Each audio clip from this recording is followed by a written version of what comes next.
Chief Shop, my first simple woodworking video, which I'll show you how to build this bench. In the Simple Woodworking video series, I'll show you basic projects that require only minimal woodworking tools, hardware, supplies, and lumber that are readily available in most home centers. In a couple of weeks, on my blog, I'll be posting the illustrations and instructions that you'll need to complete this project.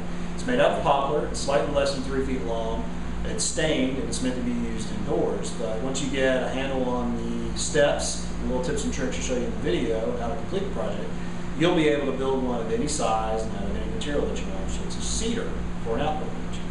So go ahead and watch the video. It's about 5 minutes long. You'll get an idea of what you need to do, and it's real straightforward and to the point. In a couple of weeks, download those instructions and illustrations, and you'll be building a bench in no time.